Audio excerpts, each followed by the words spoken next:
I'm sad. Do you want to know why I'm sad? Because Matt, dear Matt, has abandoned me. Oh no, he's not gone and isn't dying as I had feared, but he did say, we're all dying.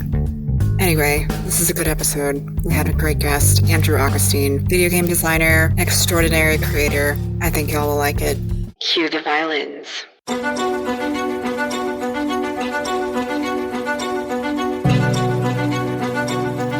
Okay, cool. So welcome to How the Arts Were Won. Today's guest is Andrew Augustin, right here in my hometown of Austin, Texas. He is a good friend, and I am so excited to get to talk with him today. Welcome, Andrew. Hello. Thank you for having me. So just a bit about Andrew, even though this bio is not going to cover everything at all, because he is just such a prolific creator, amazing person. But he is a game designer, a 2D animator, and an assistant professor of practice at the University of Texas at Austin School of Design and Creative Technologies. He is the creator of games like the Super Ubi Island series, Up Up Ubi, Sheep Herder Nay, and Astrovaults, where he brings fun and imaginative worlds and characters to life. He has had lots of experience as an artist and a teacher as well, which has led him to write books that shares knowledge with people who want to learn about game design and animation. So you can actually find his books on Amazon, and that's a plug. We'll include a link and everything for those who are interested. His most recent book, Dream, Create, Play, 2D Animation for Games, offers easy-to-follow practical advice from his professional career and teaching. And I understand that there's another book on the way pretty soon. So, if you can't get a hold of this one, there's one more coming up. But yeah, so I'm very excited to have Andrew here because I've been, as he was a former colleague of mine when I was at the University of Texas, and I just found his creativity and the way he teaches too about video game design to be so inspirational. And I've seen him firsthand work with students who have absolutely no experience whatsoever in this area. So yeah, we want to touch on the industry, the gaming industry overall. But first, we really just want to get into talking about you and how you came to even be this amazing designer. It's funny to hear the word amazing. I mean, I really appreciate that. First of all, thank you for that intro. That was very heartwarming intro. I want to touch on real quick that it's weird to hear that you're a former colleague because, yeah, my first year at UT, you definitely made it a much more welcoming experience, as you know. Aww, so it's kind of, I mean, I'm hoping to see something, prosperous in your future. And it's like a bittersweet thing, but yeah, I'm glad I got to meet you there while you were there. But yeah. I still kind of find it crazy that I'm a professor myself. I mean, I just didn't think this was going to be the route that I ended up taking, especially, right. You hear about professors needing doctorates or master's degrees or something in that nature. So, I mean, really, overall, it's a long story, but to kind of shorten it and make it get the gist of everything, I just kind of looked at myself as like a young dreamer. It was kind of hard because, to be honest, a lot of people didn't look at being an artist as like a fruitful career. Right. So it was a lot of kind of battling what other people wanted me to do and what I wanted to do for myself. And I didn't really feel like I was hurting anybody by trying to pursue anything in the arts. But I do understand that the people around me, I guess, just really cared about my future, wanted me to try to, invest into something that is known to be fruitful, right? Right. I'm glad I didn't let anybody's opinion sway me from, being a creator. But what I did was right after high school, I worked at a job, Dell, the warehouse, not like the good part where we're designing and engineering. And no, the Sure. warehouse, standing up 10 hours a day, catching a city bus to work. I remember just taking my first paycheck, and my ex-wife at the time, she was to be honest, she was a major help with being able to even pursue my dreams. She was a partner that really kind of helped work and we put our heads together, and she, with her help, it allowed me to really kind of focus on learning the craft, right? Because I didn't go to school for this. So it was like she helped me buy a computer and basically just kind of helped me get some focus, helped me do some promotions and things like that, which kind of immediately landed me in the Austin Chronicle. Like the first year I was really learning how to do graphic design and things. They put me in the best graphic designer, tied with a company called, I forgot at this point, this was back in 2007. So, being able to focus, not have to worry about working full time. I was doing a bunch of graphic design for a lot of artists in the city. So that was kind of my thing. I used to go by the name Dat Boy Drew because I was doing a bunch of covers and stuff for like rappers and everything. So, I tried. Isn't that still your Instagram handle or something? Dat Boy Drew? Nintendo is my Instagram. It kind of came like Nintendo. So Nintendo, nice. But Dat Boy Drew is still on my Facebook as a thing, like the nickname. So people who may have known me as an artist back in that time can still somewhat find me. But, I transitioned to my full name probably around the time I was like 26, 27, just to kind of, be more mature with my art and my focus, especially since I kind of stopped doing as much graphic design for artists. I was more so getting into transitioning to the realm of creating my own intellectual properties and really pursuing that and jumping into games. But, once I got the Chronicle mentioned, a lot of things started kind of flowing in. I got invited to the Austin Museum of Art. I went to ACC shortly, and there was a friend there that I met.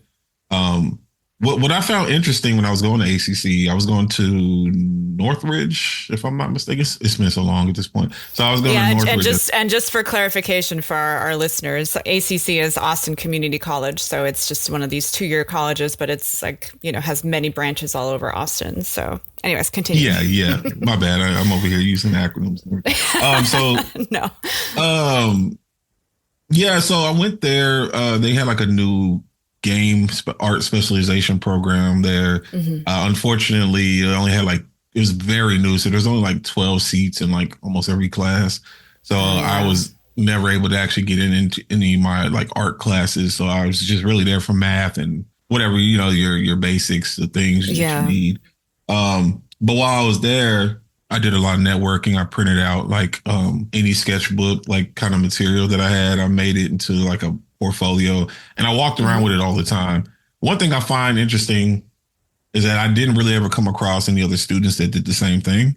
And whenever I would ask other students like, hey, you got some art to share or anything like that, a lot of them didn't either have an online portfolio. And a lot of them, when they did show work, it was work that was given by the school. So it was like school assignments that they showed off. Oh, yeah. So I didn't really get the sense of like real passion. I'm not talking about any student. I'm just saying that's like, so I think that's kind of what led me into getting into games because when I ended up dropping out of ACC because I couldn't register for any courses because the classes were full after I took my, math and the essential courses, whatever. Yeah. I got contacted by somebody I met about a year and a half later. And his name was Aloka. I always shout him out because I think without him, I wouldn't really have gotten into the game industry. Yeah. So Loka called me. He's from Sri Lanka. He's there now, if I'm not mistaken. But he called me. He was saying he was working for Electronic Arts on a game called The Sims. And I was like, man, it's that excitement. Like, man, I'm happy for you. But then also like, man, I wish I could do that, And just a bit of jealousy. It's that happy, but it's like, man, I wish I can. And he was like, I was telling the job about you. And I remember you would always carry around your sketchbook and everything. And I showed them your website and they wanted to bring you in for an interview as a character designer. Wow. And that was how I landed my first job, in the game industry. So you did like character design for them. Is that right? Yeah, I did character design, world. So my official title was a world builder. Oh, cool. Which is essentially you're doing just that. You're helping build the world. So the interesting thing about The Sims, though, they were originally going to hire 4 or 5 people for the position I was doing because they needed over 400 characters created. And it ain't just creating it because they didn't want to randomly generate like random characters to populate the world because they didn't want like any characters to look weird or wonky when you do some random, generation. So they wanted somebody, a team to come in and handcraft the characters so they feel authentic. These are characters that just populate the world, like when you go shopping or anything. Yep. Um, so I ended up doing it all myself. I'm pretty, Whoa. character creation is kind of like my strong suit, especially at that Hmm. time. But we're not talking about just 400 characters. We're talking about 400 characters with different phases of life for each character. So you have them as a Whoa. child, young adult, or teen, young adult, adult, and then as they get older, So it was like 6, 7 phases of their life I had to design, and then each phase had like 5 outfits I had to design for each of it. So take 400 times that by 7 and then times that by 5, for the And outfits. you did So that all yourself. yeah, and that though was a great experience and I was glad to do it. What I'm not gonna lie, what frustrated me about that experience is like I didn't get a bonus or anything like that for essentially taking on the task of like 4 people, Five people. yeah. Like Yeah. so also did concept art for the next project they was gonna work on. I built some homes to populate the world, Hmm. created some of the pets. There was a lot of the stuff, a lot of stuff that I created, helped Right. create for the game. Great experience though. Yeah. It really kind of showcased, what I can do in video games. That was like the first project I've ever worked on that was a game. So it really Right. opened my eyes to being able to bring your characters to life and be able to interact with your creations. I feel like I knew that I was more of a independent minded artist because Hmm. even when I was working on The Sims, the first week I was working there, I was Googling how to make your own games and everything. I don't know. Wow. I was, and I remember I at lunch, I spoke to the owners of the company. They were just kind of there in the lunchroom cafeteria, and I Yeah. sat down. I was speaking with them, and they kind of was talking about how they got the company started. Mm. And they were just like, "Oh, we worked on Turok on the Nintendo 64. We were developers for that game, and we just kind of came together and started our own studio." So that Yeah. kind of gave me an idea and like the inspiration to really want to start Notion Games. Yeah, I kind of just started that, but I've done a lot of gigs. I worked at Aristocrat Gaming Technologies in Australia for a couple of years, Right. doing casino games, but before that, jumping around a little bit, I had created a game called Super Booby Island. This was like right after The Sims. Right. I started working on my own game, and that's really what got me an opportunity to go to the University of Texas at a program called the Denny and Sam's Gaming Academy. Hmm. It was by Warren Spector, Joshua Howard, and David Cohen. David is currently my coworker at at At the DS, UT. I mean at Yeah. UT right now, which is Yeah. interesting. But yeah, so that program they accepted me in there. It was like a postgraduate kind of Hmm. program. Like you either needed a bachelor's or a master's, Yeah. or if you had extensive experience in the industry, they would let you in. Right. So they saw that I made my own game and I was getting like coverage in magazines and things like that. And they accepted me in the program, That's gave me a full awesome. stipend to pay for everything. Really, that was like the big turning point for my career in terms of, I guess being more legitimate, Hmm. having Hmm. some Hmm. education from a prestigious college, being Right. taught by industry legend Warren Spector. He's worked on he's been a director for a lot of games like Epic Mickey. He helped work on a bunch of really popular games back in the day like Deus Ex and Right. other projects. And it was like time is Yeah. flying. Like, it's crazy. Yes, So I indeed. kind of had like a weird start. It was a lot of uncertainty. Yeah. Especially being an artist. You're trying to hustle. One of the biggest things for me was networking, making sure Yeah. that I'm always rubbing elbows with people that I feel like could be good people, to really kind of link with. I feel like just being a good person, linking with people, networking is a very important skill and something that, Yeah. I feel like anybody that's aspiring to, climb anywhere to develop because relationships are very important. So I Yeah. feel like that was one Absolutely. of the biggest things that kind of got me where I'm at. I'm not the best artist, I'm not the best game designer or anything like that. I feel like I'm good at what I do, but I mean, there's plenty of people better than me, right? So I think it's just about putting yourself out there and just really just showcasing your skills and being available, being where the action is, and I think that can help a lot. It definitely helped me get to where I'm at right now. Absolutely. No, That's incredible. And I also want to point out that in 2015, you were selected as Forbes 30 under 30, right? For games and game designers. So was that a surprise to you, or was that something that did it bring you any like success at the time? Was like, I don't even know how they pick these things. That was a major surprise because for one, I graduated from Reagan High School, right? Yeah, Which is in Austin is at the time was known to be like one of the worst schools in the city or whatever. Every time I was like, oh, I sure. graduated from Reagan, people always kind of look like, oh, really? So it's like, I graduated from that school. I was a magnet student my whole life, like from middle school on. I just Uh-huh. ended up graduating from Reagan because I moved with my dad my Yeah. junior year. And just kind of being like a young artist that's just trying to figure out life. I moved out at 18, so it was like Hmm. I had never even thought the word Forbes would ever even be something that I could mention, right? Or Right. even UT. Like I never thought that would be something that I could say that I'm a part of or Yeah. have attended and also actually teaching there. Like it's all crazy. Forbes was just like out of nowhere. When I got the email Right. that I was nominated for the list, I thought it was Yeah. spam. I thought it was somebody doing a prank or something like that, And luckily, Right. I responded to it, and I did, participate in the essay and everything else. I forgot exactly what the whole thing was. Yeah. Again, being like a decade ago, but Right. yeah. And then when I made the final list, it was just mind blowing. It just kind of really it put me in a different space in Yeah. terms of there's a lot of artists out here, there's a lot of creatives, but being able to have mentions like that and make lists and things, it really it really solidifies your name when you're trying to move up in a professional manner. Right, right. So, how did I just reading the Forbes blurb, it says that you, as founder of your company, Notion Games LLC, that you also teach video game design at Austin area public schools. So, this was in 2015. How did that come about? I guess this would be a good time to shout out my high school art teacher. She used to go by Miss Third.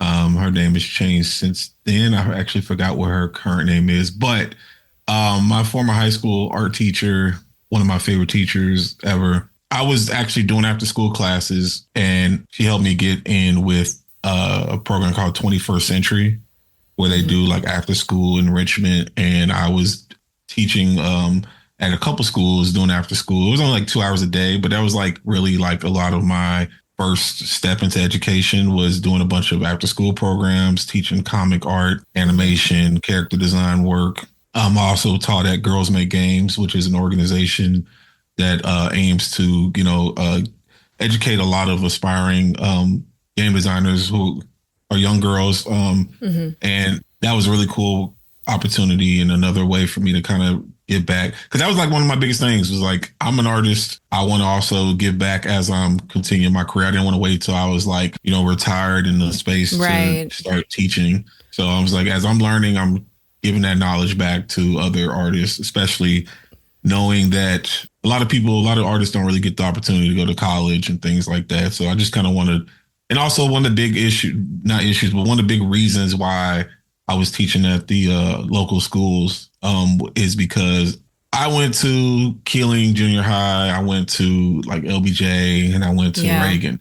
And going Yeah. from those schools to Reagan, I saw the big difference in the Yeah. technology that they had access, the type of Hmm. education they had access to, even like senior trips were minimal compared to other Yeah. schools. So I've seen like both sides of the fence, like being in a magnet school versus being in a school that is deemed, a bad school, whatever. But it's like, it's not fair to those students that they don't get those exposures. They don't get the exposure Absolutely. for being able to do any kind of like the arts is big, but we don't really get the opportunity to play with Photoshop as much. We don't really get the opportunity to play with any kind of digital art or animation. They Right, had because a couple, it costs money, right, to get those yeah. software, those tools. Yeah. And as a student myself that is really interested in those kind of things, I had to teach myself. I had to go out and buy these things myself right after high school and teach myself this content. Hmm. But it would have been nice to have because there's a lot of students that don't even know what they want to do once they graduate, Yeah. Yeah, absolutely. and it'd be nice to be able to at least expose those kind of students to this industry. So that was really Right. what I was my main focus, and it's one of my main focuses now. Even though I'm at the University of Texas, but that was one reason I actually had ended up going to Spring, which is right north of Houston, and I was teaching at a school that was primarily minority majority school, and I did that because I wanted to expose those students to animation, game design, et cetera, all the Right. digital art and Yeah. mediums that we normally don't get exposure to. So that's how I really kind of got into the whole teaching aspect. Was just really trying to be not just a voice but a face. Like, you can do this. Yeah. Like, people look the way I look. We look similar. You can get in this field. Like, it's not only for a certain demographic. Right. That's awesome. Okay, so then I remember the only way I discovered you, Andrew, was because I was running some sort of State Department exchange program for young media professionals, but they needed several faculty from UT who would be able to do some trainings with them on, various things related to media and technology.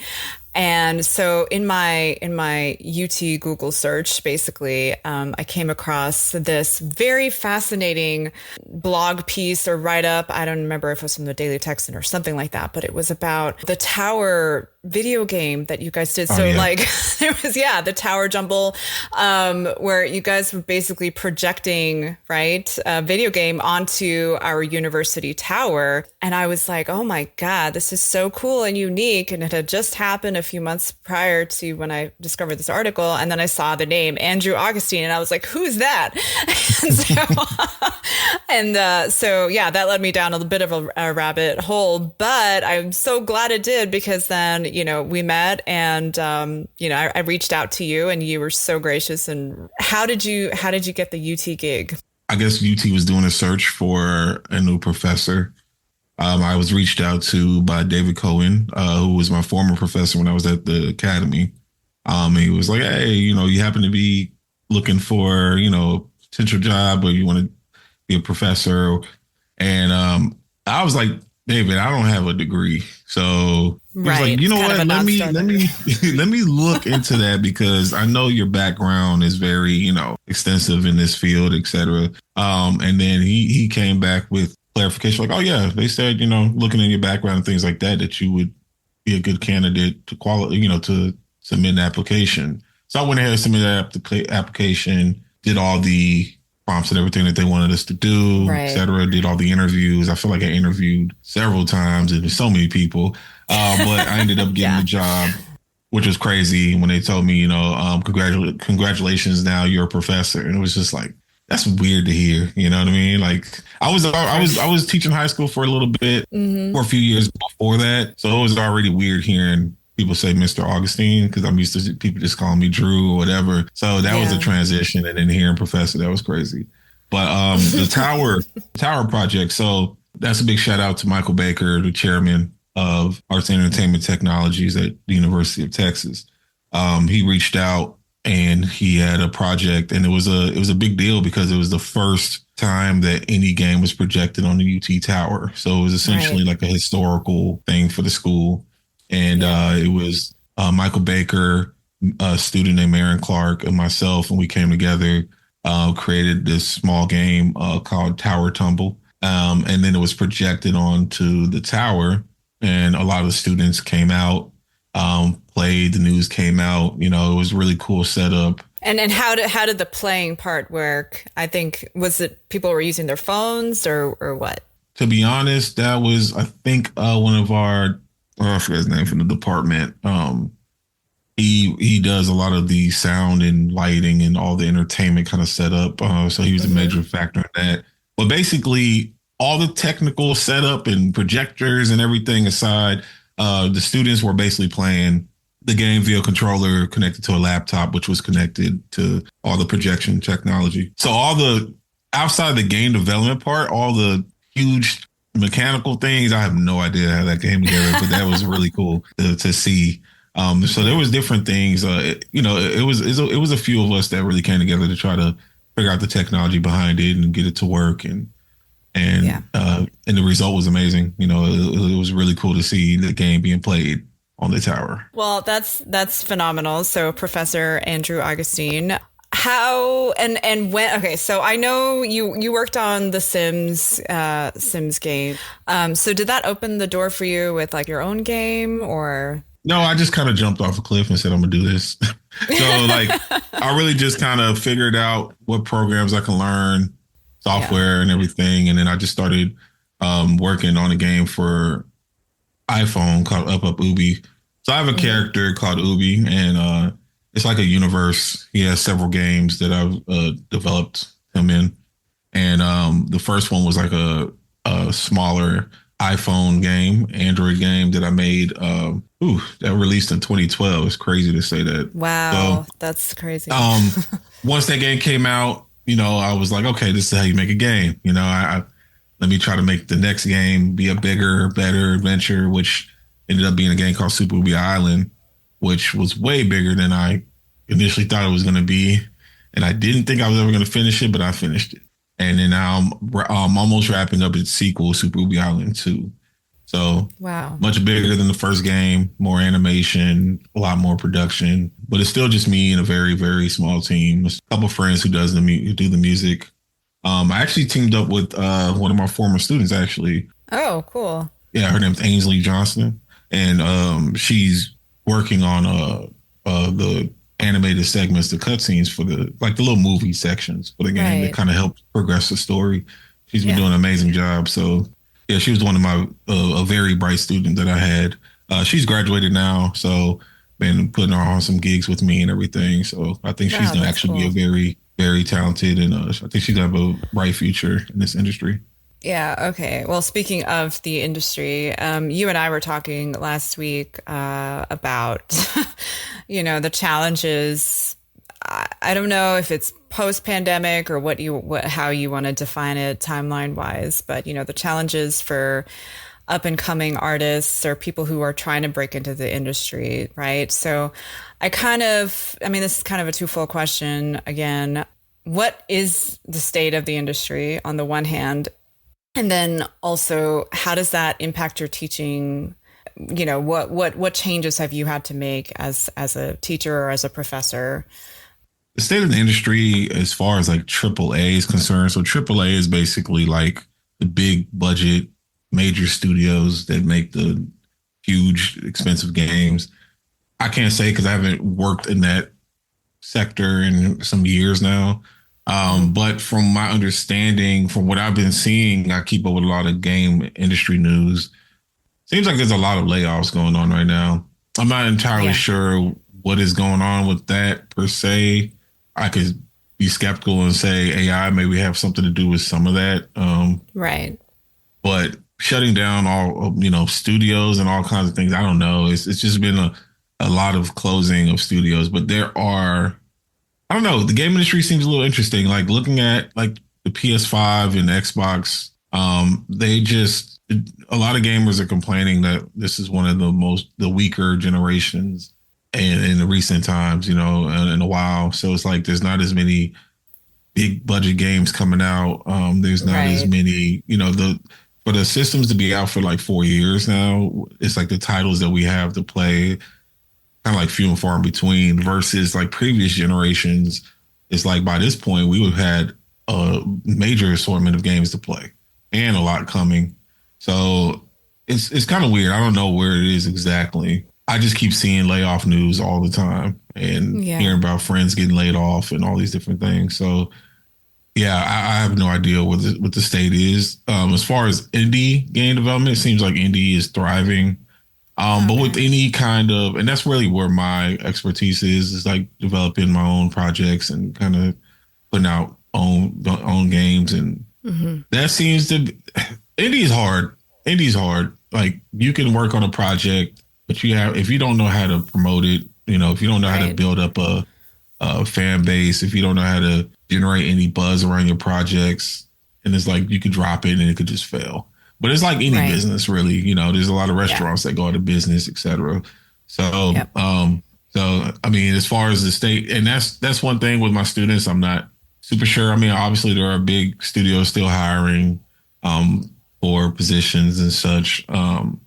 I haven't really tried to apply for many. I mean, we still get big companies coming in and talk to the students and, say that they have jobs and internships and all these things available. My only question with that is like, how competitive is it to get those spots? Right. There's only so many spots. There's only so many projects in production. And every year we have more and more students, coming out of these universities, colleges, programs, whatever, Right. and looking for work in this industry. So, How many students are in each of your classes, basically? How many students do you see in a given academic year? I have a class that has roughly about 60 students, and then my other Okay. two courses have about 20 to 25 each. So I would say about 120, 100 to 130 students a semester. Okay. Yeah, that's quite a lot. So, how many of those students who end up graduating, right, do you hear back from any of them like, "Oh yeah, we landed a job, we're doing exactly what we wanted to be doing." I mean, there's a handful of students that's reached out to me, but mostly for like, hey, you help me, you look over my resume for Yeah, me, see if there's anything that could be touched up. Can you give me sure. feedback on my portfolio? I haven't really heard from any students like, oh, I just landed this major, project or this company. I'm not saying they haven't. I just haven't Right. heard back from anyone. So, and I've really only heard from maybe like 5 or 6 students since any of them graduated so far. So Hmm. I can't really tell you Right. who is all doing what or Yeah. has anybody landed anything Yeah, major. no, it would just be interesting to know, like, is there a benefit for these students actually like getting these degrees, as opposed to just like, because like you, I mean, you were very self-made, I have to say. I mean, yes, you were networking, you were doing all those right things. And how many of these students are doing those things? Are they networking? Because, I think we all know that's kind of the key to getting any kind of real job. I mean, that's how you got your EA job, right? Yeah, So, yeah, yeah, absolutely. And that's what I tell my students all the time. So I teach them more so from my experience, right? yeah, There are plenty of other professors that could teach them the more theory side of things based on them going to school for whatever. I teach right. them based on the viewpoint that I have. What is it like to be an artist and to want to pursue a career? What is it like to be an artist who may not have this degree or this budget or whatever, and how do you navigate that landscape? Hmm. So, and I let my students know that basically I tell them like straight up, like if you're that quiet student in the back of the room and you want to sit in the back of the computer, you're free to do that. I'm probably not going to remember who you are. And that's probably not going to be a good look for you when you're, wanting to, land some opportunities. Cause like I get projects put on my table all the time and I'm going to reach out to students that I remember to say, hey, Yeah, how's everything going? There's a project where you're interested in taking right. on this project or being a part of this team or whatever. So I tell them, it's okay to be an introvert, but I feel like I was an introvert, but it's a skill that you have to learn. You have to practice. You have to Yeah, practice communicating. I even told them you don't even have to be the best artist, but the person that's really putting in the effort, the person that's really, setting up meetings to talk with me, showing me that they are wanting this. Those are the students I'm going to remember, and yeah, that's kind of. I even tell them like honestly, there's only 20 students in this room. If you can't stand out amongst 20 students, it's going to be very, very hard for you to stand out when there's hundreds of thousands of artists looking for a job, right? that's right. So Yeah. take this and not to make it some kind of gladiator class, vibe or anything, but more like Right. let's just be honest. I don't want to, I want to, this is a place for you to be kind of coddled and a bit, Yeah. but once you leave these doors, once you leave this campus, is real Right. life is going to hit. And Yeah. I'm here to at least give you that perspective of somebody that had to navigate these waters without the raft, without the safety equipment, So, and it's like, if I can do it, here are the things that I've learned along the way. And hopefully you could take these things and go farther than what I did. So obviously I teach them the practical skills and I do teach them theory and all that good stuff. But I Right. am also making sure that they have an understanding of what there is to expect when they do leave the campus. Because Right. I know a lot of them think, oh, everybody's so nice and everybody, has this event, and they're all coming to look at our portfolios and all that. And I'm like, take advantage of that, but that doesn't really Yeah. happen for you once you leave. You know, this is how you potentially get through the thickness of it once you leave here. And this is how you grow tough skin. This is how you network with people and make sure that you're at least remembered. Right. So it's very important. Yeah, I mean, and that is just so applicable across the arts, right? I mean, Mhm. if you can't sell yourself, or you can't not sell yourself, but like promote yourself, or, be vocal, not in a annoying, way, but, and if you can't network and get out of your own way, right? And out of your own Mhm. shell, like it's really impossible to be noticed, to be heard, to find any sort of success. If you don't care about the exposure, and I guess, if you're just doing art for art's sake, then I guess that's fine. You can go be that kid sitting in the back of the room hiding Yeah. behind a computer, right? And you're like, yeah, my parents, I've got a trust fund, right? I'm sitting on a trust fund. I don't actually need a job. I don't need anything. It's fine. But for the vast majority of us, I think fundamentally, isn't that the point of art? Is like you create so that you can share it, right? And you can kind of communicate with other people through your art. And so yeah, it is unfortunate that most artists are kind of introverted, but it is, like you said, I haven't heard anyone quite say it quite that bluntly, but it's like, yeah, you have to learn the skill. It's just something you have to do. Networking, learning to promote yourself. Okay, so in the last part of this conversation, Andrew, I want to touch on the one thing that we talk about so much, and that is AI. Mhm. And I talk to a lot of people about AI, and some of them are really like optimistic and just willing to go with the flow and really embrace it and everything. But I know that you and me too, like we're a little bit more skeptical about all of it. But I do want to talk about AI and its role in creative spaces, because this is really important. And so, I mean, just firstly, just kind of give me your take of how things are now, where you see things going, and then also like, what's your advice for artists and people who are trying to get into this industry at a time when AI is kind of rapidly growing? We definitely talk about this, and the more we talk about it, the more I think about it. I was actually looking up some stuff about AI yesterday. To be honest, I just don't think artists are happy with it. I think, and it's not to be like gatekeeping who could be deemed an artist or whatever, but it's like I mentioned before, like, art is like creativity and stuff. It's like the human experience, right? Like, and Right. when you're kind of taking that away by just typing in a prompt and then the computer just generating certain things, it just doesn't. I don't know. I mean, part of me feels like, am I being too judgmental because it's a new thing? It's like everything that was new had their, critics and people who were skeptical of, Absolutely. whatever new technology.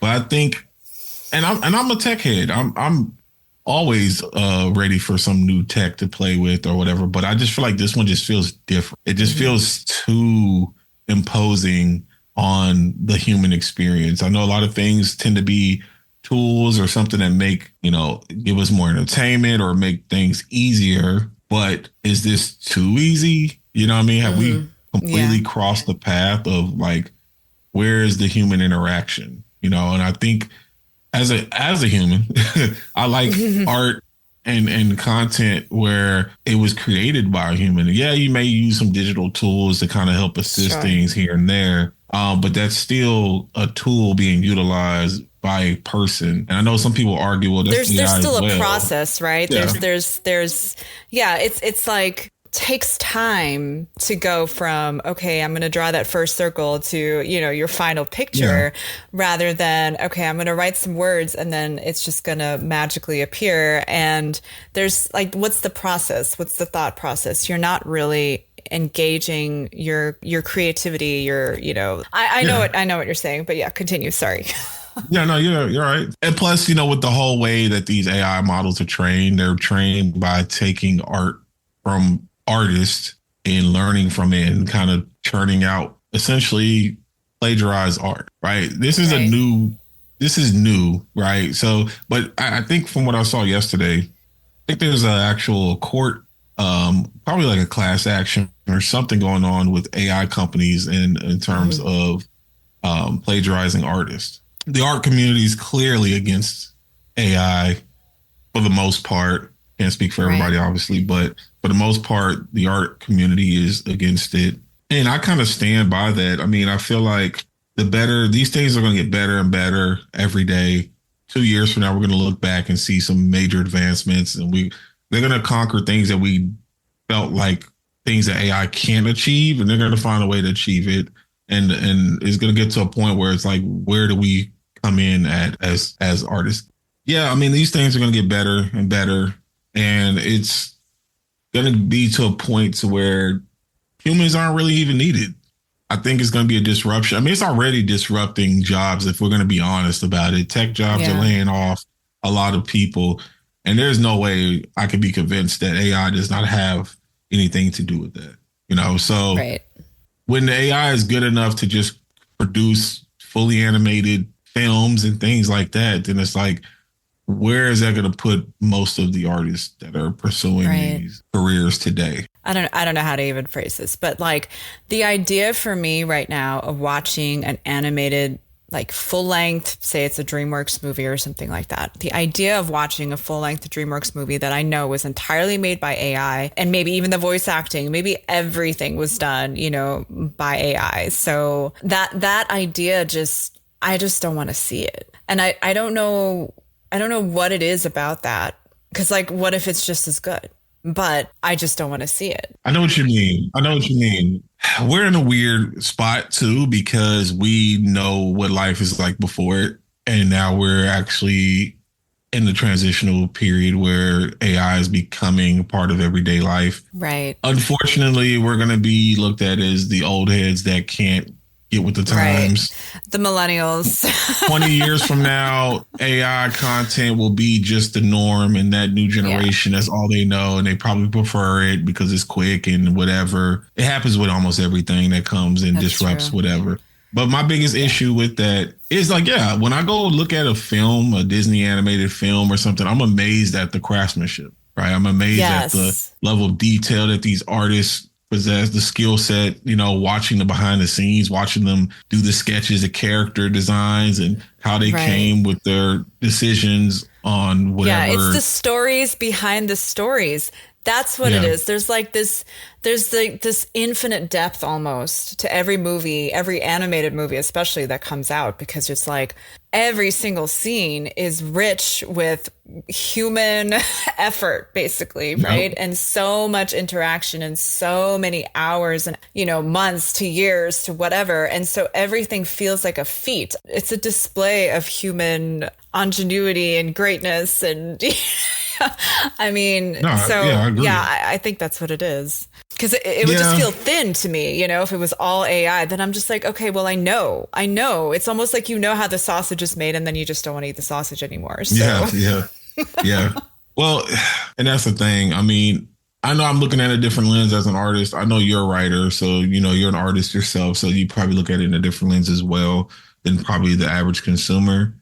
So I'm mhm. curious to know what the average, because I mean, really, when I tell people I make games, a lot of people they like, oh, well, I never met a game designer before, and also I never really thought about Right. what goes on behind the creation of a game. Oh, I see. So I That's think the interesting. average consumer probably doesn't necessarily care about how it's made; they just care about the end product, the end I result, see. I right? So see. I think it's the creatives. I'm not saying this for everybody, but Right. what I think creatives or aspiring creatives tend to care about how things are made because one is fascinating to them. They want to learn it probably Right. themselves and probably be a part of that industry somehow.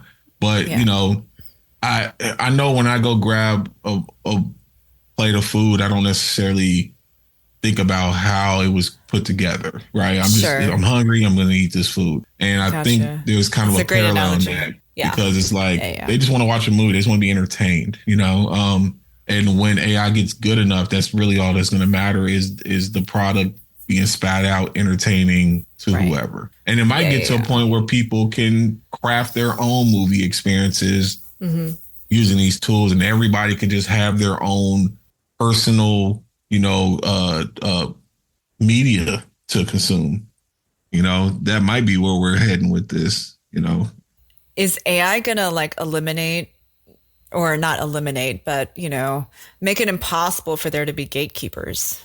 If there's just so much content coming from anybody, anyone, anywhere, who's going to gatekeep There's any people of that it? say that that's a great thing because why gatekeep Yeah, anything? Let us all be artists. Let the cream rise to the sure. top, whatever. I'm speaking from a place of having put in 10,000 plus hours into the craft. So I'm like, no, you got to put in the hard work just like I did. But with anything, I mean, somebody can argue that without me though, right? Like I'm making games and I'm using modern game engines that are infinitely easier than what they used to make the original Mario Bros. Game, right? So Right. those game designers probably looking at me like, no, nah, He's not you the had it real too deal. easy. You doing it by yourself. Like this is so it's like I said, like every next step in the Yeah. evolution of whatever, there's always going to be that that group that looks at it and is like, oh, this is just not. This is going to get rid of so many jobs. It's going to be. It's like specifically in an art related thing like Photoshop, digital art and graphic design software. You used to have big graphic design firms where you would have somebody that is a person that masters the craft of like text, right? Typography Yeah. and all that. You have somebody that's a good photo, somebody who does good photography, somebody that does good editing. They had all these different parts to make one ad. Now you could just get one person, open up Photoshop, cut out some pictures, throw on some digital text, whatever, and you have an ad made. Right. So that in itself has eliminated, quote unquote, a bunch of jobs when you think about Yeah. that. So it's like there's the argument that AI will create more jobs, but I think that's my issue with it. It's not even the tech itself necessarily. It's what new jobs are actually being created here. Created. Yeah. It's interesting because I literally was told that Microsoft is looking into this. Like they want to start some sort of project where they're like, okay, what actual jobs is AI creating? And I was like, I got asked the question. I was like, I don't know. So I mean, I know they're gonna be like, there's AI prompt artists, etc. Okay, but how long? And the question is, how long does that job last? Because as AI gets better, will you need a prompt artist at that point?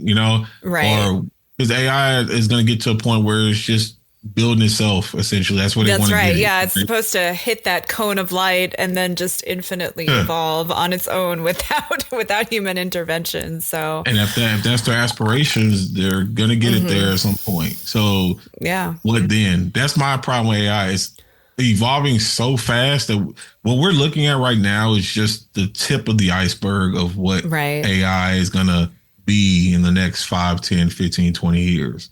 Right. So. Right. I don't know. And that's why I'm like, if anybody asks me like what to tell my students about the future of the industry, I'm like, I honestly don't know. We're in a space where this is such a major disruption. I don't think I've ever seen anything like this in my existence, at least, anything that disrupted the arts this majorly. So I have no idea. I mean, I partly want to say utilize AI, grow with the times, but I tried to come up with assignments that really dealt with AI, and it just didn't really feel like there was much human interaction. Like, what are you learning? What am I teaching you? To type in different prompts to get what you want, to cut out something that was generated and throwing it in I don't know. Like, I just don't know what skill set is being taught to these students when interacting with AI. Well, on that depressing note. And I know somebody's probably listening like, man, he's so negative about AI. I just been yet to been proven the benefits of it, because right now it's stealing from artists, right? Artists up hands for that. Let's not even talk about the gatekeeping part. Let's just remove the gatekeeping aspect of it. It's stealing from artists right now, Yeah. And then we're gonna get to a point where, I mean, I'm sure ChatGPT has already eliminated the need for a lot of writers right now. Yeah. I'm not saying every writer is not, worthy of a job or anything, but I'm sure because most companies think about the bottom line, right? That's the biggest thing a company is going to worry about is profit, the bottom line. Yeah. If they can take the shortcuts and cut and save money, they're going to do it. They're going to do it. So If you don't need a technical writer anymore, okay, cool. We got ChatGPT, buy technical writers. Maybe you need one Right. to oversee and maybe do some final edits. But when you used to need 10, you're gonna cut 8, 7, 8, 9 of them if you don't need them. And that's the Right. problem I have with it. It's just like literally cutting all these jobs, and I just don't see what other jobs it's creating in the process. Yeah, are Right. there new jobs? Yes, but it's one job, it seems, for every 10 to 100 it eliminates. You know what I mean? So it's like Exactly. it just doesn't feel like it's gonna go that trajectory. Just it is gonna get worse from there. So it's like that trajectory just doesn't seem Yeah. beneficial. Yeah. I think I would say it like this, that efficiency and the arts have never gone together. And Yeah, yeah, because it's like, what, since when was anything beautiful created as a result of efficiency, right? in You 3 seconds. it's, yeah, yeah, in 3 seconds. I mean, it just, again, it's the process. The process has to be there. Well, what is AI going to put into it is my thing. Like, is it having its own experience? Is it like living, suffering, loving, losing, all those things? Is it taking that and putting it into something? If it were, then maybe I could tolerate it. But that's the point, is like through art, we see the human experience, right? Mhm. And that's what's lost. And that's really sad. Yeah, it's like So, taking a photograph, even though photography is a respected art craft, mhm. right? But you take a photograph and you place it side by side with a painted illustration, and they're like, "Can you tell the difference?" It's like, no, I can't. And that's amazing, right? It's like Mhm. that person painted that picture that replicated life so well that we can't tell the Yeah. difference between the painting and the photograph. Mhm. So it's the skill set behind it. It's the time, it's the meticulous attention to detail.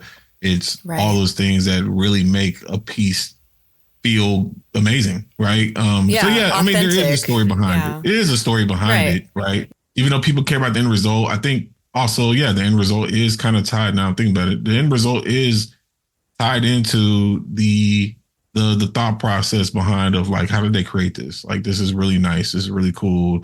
They you might not necessarily go look behind the scenes, but you know that it was created by people, so it has a sense Yeah. of a main like you're astonished by the film, the shots, the animation. So, Yeah. and effort, we value effort. People, I Yeah. think, inherently value effort. If you play sports and you beat every other team, we know the effort that it took to get there. It was a lot of effort. That's If right. if it took a lot to build something, we're like, oh, the craftsmanship, the effort. So Yes. I don't know. It's gonna be really interesting to see how this really kind of unfolds, and where we Right. go from here, and how do we navigate this new landscape. Like I don't even know. Like Yeah. I'm lost myself, honestly. Yeah. Well, you can't be too lost because you still got some projects and things in the works. So very, before I say goodbye to you for today, what are you working on now? What are you hoping for? Or just what's on the horizon for you? So I am currently trying to wrap up Super Uber Island 2. Trying to get that on whatever console is out when I'm done with it, whether it be the PS5 or the PS6 or whatever game console. I just wrapped up Dream Create Play, 2D animation for games. I have actually the second edition, which adds 100 pages to the book, coming out, I think, around January. And then I'm also working on the second book in the Dream Create Play lineup. I don't have a final title for it, but right now I think it's like Game Coding Mastery or something like that, where I'm basically Okay. showing aspiring game developers, designers, how to go about creating an assortment of games and teach them all the ins and outs of programming and the logic behind video games. Wow, that's awesome. Beyond that, I did want to experiment and kind of go into film. I've always been interested in film. A lot of the arts carry over to one another. A lot of Right. skill sets. You can, like, I've done storyboard art, animation, etc., and that can all carry over to film. It could all carry over to graphic design, TV animation, all of that. So I want to do some films. I want to get into movies.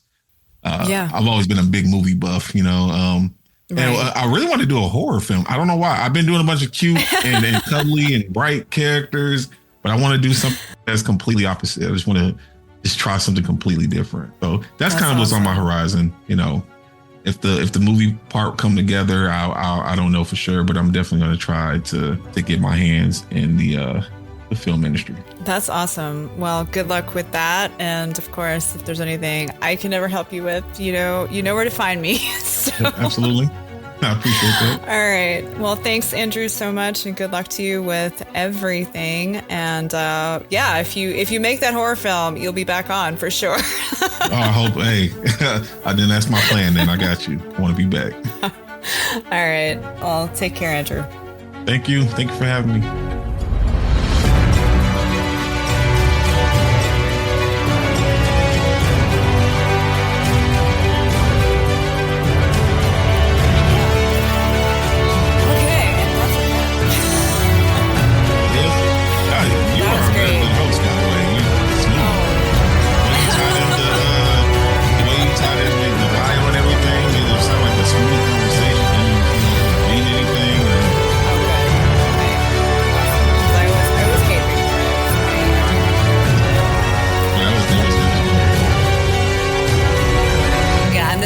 Because this will be the first episode I've ever done without Matt, so I'm going to have to say some sort of disclaimer, but I'll probably record that later. Definitely a lot on AI, but I think it's good because we haven't really touched on it. Well, it is important, it makes sense. I mean, it's a big question mark for our industries, right? Am I afraid of losing my job to that computer?